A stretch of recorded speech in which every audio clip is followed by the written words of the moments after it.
Hey friends, wishing you all a very happy new year. तो नए साल की शुरुआत करते हैं द राइट वर्ड्स के चैप्टर 3 के साथ.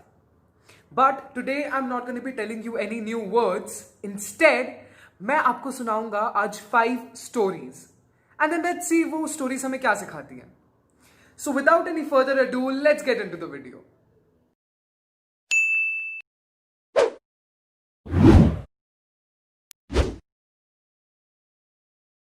डिड यू नो थाईलैंड का पुराना नाम सियाम था और ये स्टोरी भी उसी टाइम की है when Thailand was called SIAM. तो सियाम के जो राजा थे उनका किसी भी जन को पनिशमेंट देने का तरीका बड़ा ही मजेदार और यूनिक था. So whenever he wanted to punish someone वो उनको रिवॉर्ड करते थे. पर रिवॉर्ड में वो क्या देते थे? वो रिवॉर्ड में देते थे एक रेयर वाइट एल्बिनो एलिफेंट और ये ही उनकी पनिशमेंट होती थी. तो इस एलिफेंट का क्या है, वाइट एलिफेंट्स, उनका जो कॉस्ट ऑफ मेंटेनेंस होता है ना, उनके पालने का जो पूरा खर्चा होता है वो बहुत ज्यादा होता है एंड रिटर्न में वो काम कुछ नहीं करते, जीरो. ठीक है. तो और उस ओनर का पूरा पैसा और एनर्जी फिर ऑब्वियसली उस हाथी को पालने में ही चली जाएगी एंड रिटर्न में वो कुछ काम नहीं करेगा. तो ऐसे ही मैं किसी भी चीज को जिसका कॉस्ट ऑफ मेंटेनेंस उसकी यूजफुलनेस से बहुत ज्यादा है, I can call it a white elephant. और इसी से हमें मिलता है आज का पहला idiom which is white elephant. So sentences like before giving a gift to someone make sure it's not a white elephant for them. और my last car was a white elephant for me. Story number 2. तो हम सब कभी ना कभी कोई circus में गए ही होंगे एंड एक सर्कस के जो मेन अट्रैक्शन होते हैं वो होते हैं उसके एनिमल्स, राइट, जो वैरायटी ऑफ ट्रिक्स करके दिखाते हैं. बट सपोज कोई ऐसे ही एक सर्कस में एक ऐसा पोनी है जो हर दफा सेम ट्रिक करके दिखाता है. ठीक है, बार बार रिपीटेडली एक ही ट्रिक और कुछ भी नहीं.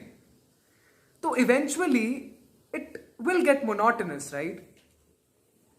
तो ऐसे ही किसी चीज को या किसी इंसान को whose capability is limited to one single talent को हम कह सकते हैं a one trick pony. a one trick pony. तो अब इसे सेंटेंस में कैसे यूज करें? This is a second idiom, a one trick pony. How to use it in a sentence? In today's world you have to have a set of varied skills. Being a one-trick pony is not enough. Or, back in the day, mobile phones were simply a one-trick pony. They were just used for calling. The third story is about hunters. तो एक group of hunters था जो रोज अपने Hunter dogs के साथ Hunt पे जाते थे. नाउ सो हंटर डॉग्स की ऑब्वियसली बहुत स्ट्रॉन्ग सेंस ऑफ स्मेल होती है, so they help to track the prey. But one fine day it so happens कि ये हंटर डॉग्स बार बार रॉन्ग डायरेक्शन में जा रहे थे, बार बार मिसलीड हो रहे थे और प्रे की तरफ नहीं लेके जा रहे थे हंटर्स को. एंड ये 2-3 बार हुआ.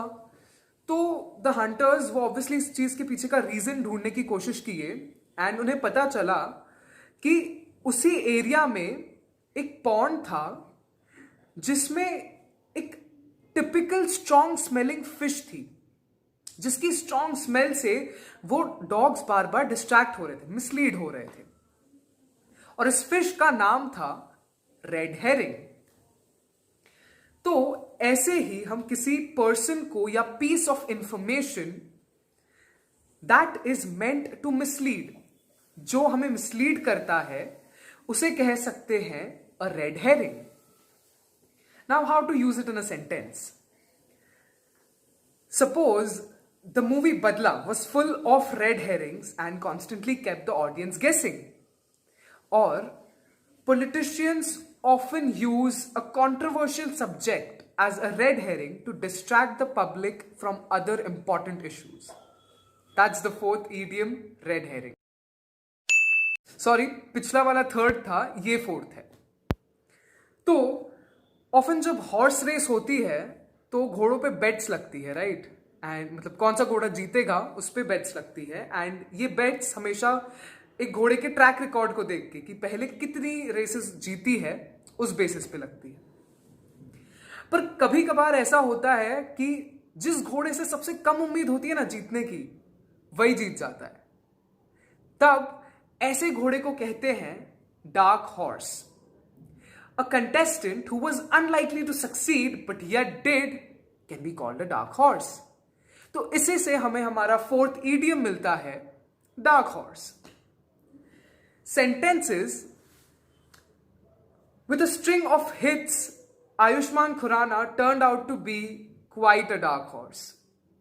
Or no one had ever thought that Rohan would be the topper of the class. He turned out to be quite a dark horse, or he was the dark horse. The last one for today. Friends, क्या आपने कभी किसी grass hopper को observe किया है? किया है? बहुत टाइम है यार आपके पास। नहीं, तो एक ग्रास हॉपर जो होता है वो हमेशा कभी भी एक जगह पे स्टेबल नहीं बैठता है, राइट? टिक कर नहीं बैठता एक जगह पे, हमेशा keeps on hopping from one place to the other, as the name suggests, grasshopper constantly keeps on hopping. तो ऐसे ही हम किसी भी इंसान को जो एक डिसीजन पर फर्म नहीं रह पाता और हमेशा एक चीज से दूसरी चीज पर जंप करते जाता है, उसे कह सकते हैं grass hopper mind. For example, I have a grasshopper mind when it comes to deciding my career stream. That's true, by the way. Or it's easy to distract young kids. They have a grasshopper mind. That's it for today, guys. I hope you enjoyed the video, and if you found it helpful, please do share it with other people as well. And thank you so much. आप में से इतने लोगों ने The Right Words के पिछले video पे अपने sentences बना के कमेंट किए, sorry. So let's continue with the same spirit, and इस बार भी आप इन animal idioms पे अपने innovative sentences बना के जरूर से कमेंट कीजिए। And do like and subscribe. बहुत बार and बोल दिया, but okay, sorry. Do like and subscribe. Thank you so much. Stay safe, stay happy, keep smiling, and thanks for watching.